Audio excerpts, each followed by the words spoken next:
যুবক, তোমাদেরকে আমি বলতে চাই, তোমাদের ধমনীতে কোন রক্ত প্রবাহিত? তোমাদের ধমনীতে প্রবাহিত আবু বকর রাদিয়াল্লাহু তাআলার রক্ত, ওমর রাদিয়াল্লাহু তাআলার রক্ত, উসমান রাদিয়াল্লাহু তাআলার রক্ত, আলী রাদিয়াল্লাহু তাআলার রক্ত, খালিদ ইবনে ওয়ালিদ রাদিয়াল্লাহু তাআলার রক্ত।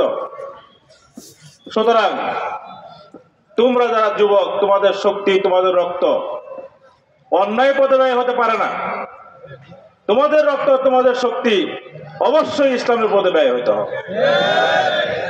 এই দীপ্ত শপথ যুবকদেরকে গ্রহণ করতে হবে। মানুষের যৌবনকালটাই হলো প্রকৃত সময়।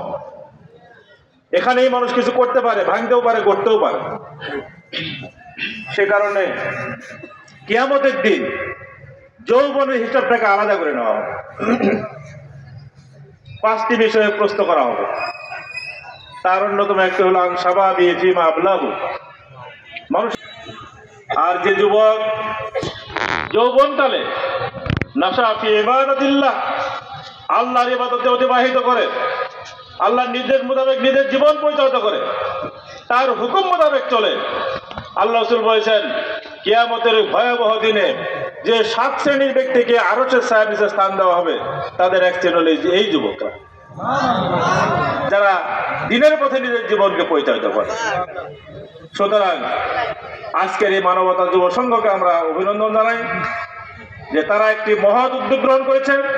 এবং আমি মনে করি শুধুমাত্র এই মাহফিল নয়, বরং জীবনের প্রতিটি ক্ষেত্রে তোমাদেরকে ইসলাম মেনে চলতে হবে, তোমাদেরকে ইসলামের ঝান্ডা উত্তোলন করতে হবে, তোমাদেরকে রক্ত দিয়ে, শক্তি দিয়ে এদেশে ইসলাম কায়েমের জন্য সর্বাত্মক প্রচেষ্টা চালাতে হবে। যুবকরা জেগে উঠলে কিছুই থাকে না, কোনো কিছু করাতে পারে না। 5ই আগস্ট যার প্রমাণ। আমরা দীর্ঘ 15 বছর আন্দোলন করেছি, একটি স্বৈরাচারী জালেম সরকারকে আমরা পতন ঘটাতে পারি নাই।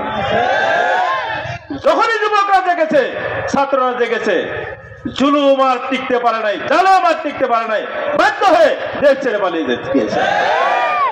এটাই প্রমাণ করে যে যুবকরা জেগে উঠলে তাকে কেউ ঠেকাতে। কেন যুবকরা দিনের জন্য জেগে উঠবে না? কেন দিনের যুবকরা বাতিলের মোকাবেলায় দিনকে প্রতিষ্ঠার জন্য, বিজয়ের জন্য লড়াই করবে না? এটাই তো মুসলিম যুগের সবচেয়ে বড় কাজ। আল্লাহ রাব্বুল আলামিন এই নির্দেশই দিয়েছেন, ওয়াজাহিদু ফিল্লাহি হাক্কা জিহাদি ওয়াজতাবাকুম, তোমরা আল্লাহর রাস্তায় লড়াই করো, হক আদায় করে যথাযথভাবে। এজন্যই তোমাদেরকে মনোনীত করা হয়েছে। সুতরাং মুসলমানদেরকে মনোনীতই করেছেন আল্লাহ রাব্বুল আলামিন তার দিনের জন্য লড়াই করার প্রয়োজন। সুতরাং দিনের জন্য লড়াই হলো প্রকৃত কাজ, জিহাদ হলো মুসলমানদের সর্বোত্তম কাজ। এর চাইতে ভালো কাজ, বড় কাজ আর হতে পারে না। এটি ফরজ। কিন্তু আজকে